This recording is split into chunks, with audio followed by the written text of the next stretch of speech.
This is the series where I give you the best Rocket League Pro settings, and if this video helps you, give this a video a thumbs up and comment down below what pro I should do next.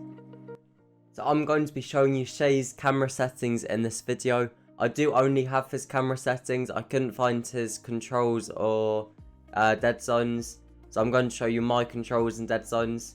So starting off with the gameplay, these are all mine, these aren't his.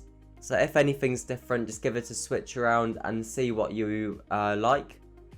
So now camera settings, he's got field of view at 110. He's got his different distance at 270. He's got his height at 100. He's got his angle at -3. His stiffness is at 0.35. His swivel speed is at 4.8. And his transition speed is at 1.2.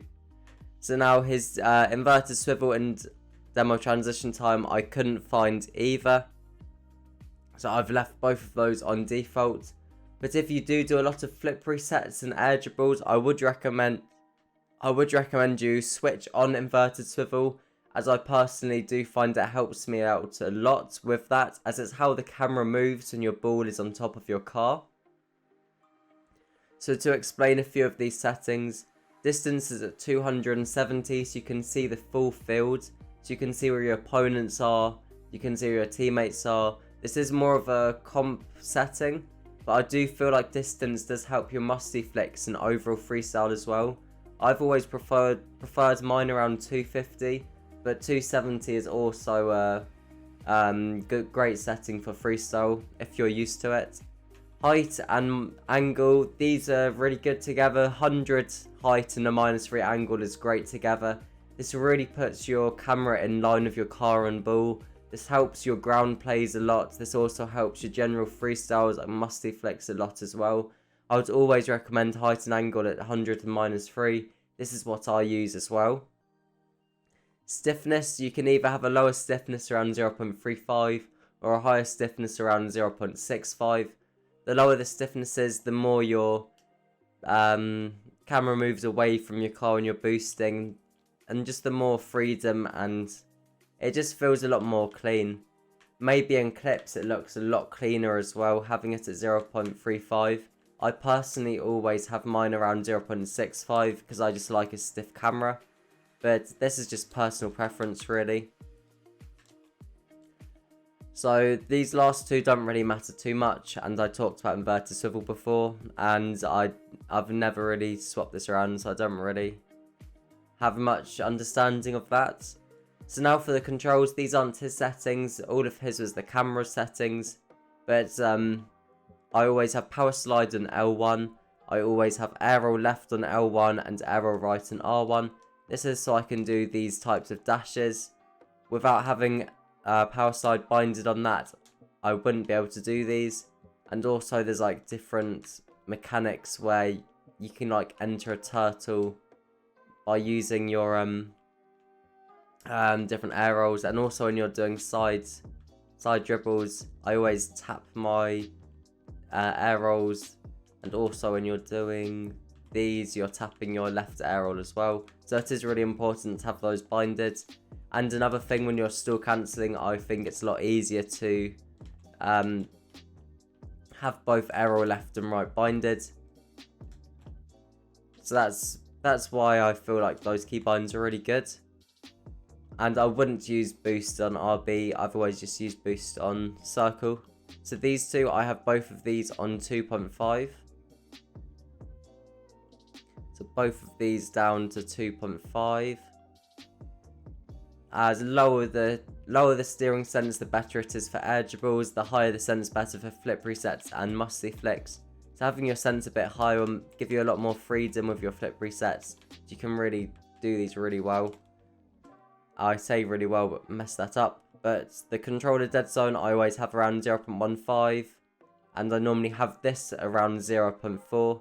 This makes my car feel really light. And at 0.15 you can still stall consistently. It's around 0.01 when you start to not be able to stall consistently, but I have known people who stall consistently at 0.05. So that myth of having stalling at 0.3 is just rubbish, because I've always had it around this and I can stall really well like it. So don't believe that myth where you have to have it at 0.3, as that's not true for stalls.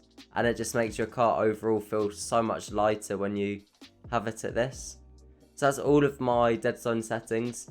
I'm now going to go over to my interface settings now. If you've enjoyed this video so far, give it a thumbs up and comment down below what pro I should make a video on next. So now for the interface settings. I've shown you the camera and control settings. All of those are the pros players settings. But from interface onwards, it's my settings, and it's ones that I think are the best settings, as I couldn't find any details or anything online to get these pro settings from interface onwards. But carry on with the video, because there's a few important settings in these. So the first important setting I would change is the nameplate scale. It's originally at 100%, but I think it's pretty important for you to put it up to 120%. I actually got this off watching Rizzo's video, and he said that he puts it up to 120%, and I do feel like it actually makes a difference in comp. It makes you see your opponents easier. It's just all round better for comp in my opinion. So I would give it a go putting it up to 120%, as I feel like it actually does make a difference. Nameplate modes, default, match notifications. I think it has all when you start the game. So if you're new to the game, I would put this up on time updates only. It does make the screen a lot less cluttered, and it's just a lot better in my opinion for just playing in general. It makes the experience a lot better. And I think this is turned on originally. If you're new to the game, make sure to turn that off. And team coloured boost meter. If you've seen people play on like TikTok or YouTube or stuff like that, some of the time their boost meter is a bit different colour. A lot of people ask me, why is it that colour, or how do you make it that colour? And I see a lot of comments on other people's videos saying, how is it that colour? And that's because this is normally turned off and you want to turn that on. I feel like that actually makes the game look a lot better in my opinion. So make sure to turn that on, as that actually does make the game look really cool. And everything else in here is just default. So now on video settings, everything's on performance. Having everything on performance does make it look a lot better in my opinion. You might see some of the pros have like high quality, performance, quality or whatever. But I feel like most of the time, if anyone's got those settings on, it's to make their game look better for you to watch it, if you know what I mean. So when they're playing by themselves, they might have everything on performance, but when they're recording their videos or they're live streaming, they have it on quality to make their game just look better for the audience. So I feel like just keep it on performance. If your computer's really good, maybe change a few settings to see what you can get away with. But I feel like it's more important for your game to run smoothly than look better.